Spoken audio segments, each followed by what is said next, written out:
ರಿಥಮ್ ಕನ್ನಡಕ್ಕೆ ಸ್ವಾಗತ. ದಿನದ ಪ್ರಮುಖ ಸುದ್ದಿಗಳು.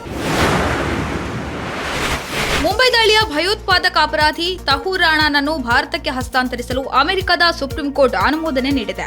ಪಾಕಿಸ್ತಾನಿ ಮೂಲದ ಕೆನಡಾ ಪ್ರಜೆ ತಹೂರ್ ರಾಣಾನನ್ನು ಹಸ್ತಾಂತರಿಸುವಂತೆ ಭಾರತ ಒತ್ತಾಯಿಸುತ್ತಿದ್ದು, 2008ರ ಮುಂಬೈ ದಾಳಿಯ ಪ್ರಕರಣದಲ್ಲಿ ತಹೂರ್ ರಾಣಾ ನೇರ ಭಾಗಿಯಾಗಿದ್ದರು. ಭಾರತಕ್ಕೆ ಹಸ್ತಾಂತರಿಸುವ ವಿರುದ್ಧ ಆತ ಕಾನೂನು ಹೋರಾಟ ನಡೆಸಿದ್ದನು.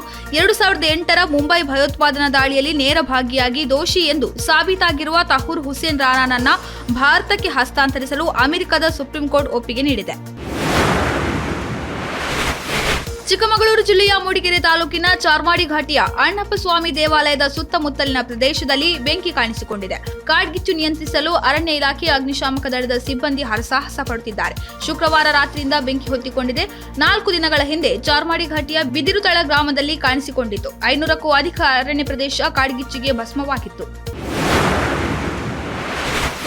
ಬೆಂಗಳೂರು ಅರಮನೆ ಮೈದಾನದ ಭೂಮಿಗೆ ಟಿಡಿಆರ್ ನೀಡುವ ವಿಚಾರಕ್ಕೆ ಸಂಬಂಧಿಸಿದಂತೆ ಸುಪ್ರೀಂ ಕೋರ್ಟ್ನಲ್ಲಿ ವಿಚಾರಣೆಯ ಹಿನ್ನೆಲೆಯಲ್ಲಿ ಮುಖ್ಯಮಂತ್ರಿ ಸಿದ್ದರಾಮಯ್ಯ ಇಂದು ತುರ್ತು ಸಚಿವ ಸಂಪುಟ ಸಭೆ ಕರೆದಿದ್ದರು. ಈ ಸಂಪುಟ ಸಭೆಯಲ್ಲಿ ರಸ್ತೆ ಅಗಲೀಕರಣಕ್ಕೆ ಬೆಂಗಳೂರಿನ ಅರಮನೆಯ ಜಾಗವನ್ನು ಬಳಸಿಕೊಳ್ಳುವ ಬಗ್ಗೆ ಸುಗ್ರೀವಾಜ್ಞೆ ಹೊರಡಿಸಲು ನಿರ್ಧರಿಸಲಾಗಿದೆ. ಇದಕ್ಕೆ ಮೈಸೂರು ಮಹಾರಾಣಿ ಪ್ರಮೋದಾದೇವಿ ಒಡೆಯರ್ ವಿರೋಧ ವ್ಯಕ್ತಪಡಿಸಿದ್ದಾರೆ.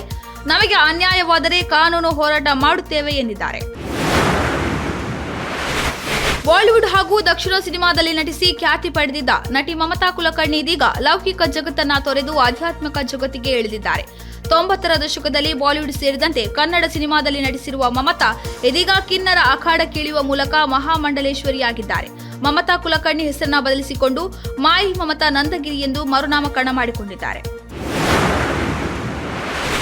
ಶುಕ್ರವಾರ ಬೆಂಗಳೂರಿನಲ್ಲಿ ನಡೆದ ಕಾರ್ಯಕ್ರಮದಲ್ಲಿ ಮಾತನಾಡಿದ ಸಿಎಂ ಸಿದ್ದರಾಮಯ್ಯನವರು, ರಾಜ್ಯದಲ್ಲಿ ಪರಭಾಷಾ ಚಿತ್ರಗಳ ಟಿಕೆಟ್ ದರ ನಿಯಂತ್ರಣಕ್ಕೆ ಪ್ರಾಮಾಣಿಕ ಪ್ರಯತ್ನ ಮಾಡುತ್ತೇನೆ. ಪಕ್ಕದ ರಾಜ್ಯಗಳಲ್ಲಿ ಚಿತ್ರಗಳಿಗೆ ಟಿಕೆಟ್ ದರ ಎಷ್ಟಿದೆ ಎಂದು ಪರಿಶೀಲನೆ ಮಾಡಿ ರಾಜ್ಯದಲ್ಲಿ ಅದಕ್ಕೆ ತಕ್ಕಂತೆ ಟಿಕೆಟ್ ದರಗಳನ್ನು ನಿಯಂತ್ರಣಕ್ಕೆ ತರುವ ಬಗ್ಗೆ ಪರಿಶೀಲಿಸಿ ಕ್ರಮ ಕೈಗೊಳ್ಳುತ್ತೇವೆ ಎಂದಿದ್ದಾರೆ. ಕನ್ನಡ ಸಿನಿಮಾಗಳಿಗೆ ಪ್ರೋತ್ಸಾಹ ನೀಡುವ ನಿಟ್ಟಿನಲ್ಲಿ ಮಾತನಾಡಿರುವ ಸಿಎಂ ಸಿದ್ದರಾಮಯ್ಯ, 200 ಆಸನಗಳ ಮಿನಿ ಚಿತ್ರಮಂದಿರಗಳನ್ನು ರಾಜ್ಯದಾದ್ಯಂತ ಸ್ಥಾಪಿಸುವ ಯೋಜನೆ ಹೊಂದಿದ್ದು ಅದರ ಅನುಷ್ಠಾನಕ್ಕೆ ಪ್ರಯತ್ನ ನಡೆಸಲಾಗುವುದು ಎಂದಿದ್ದಾರೆ.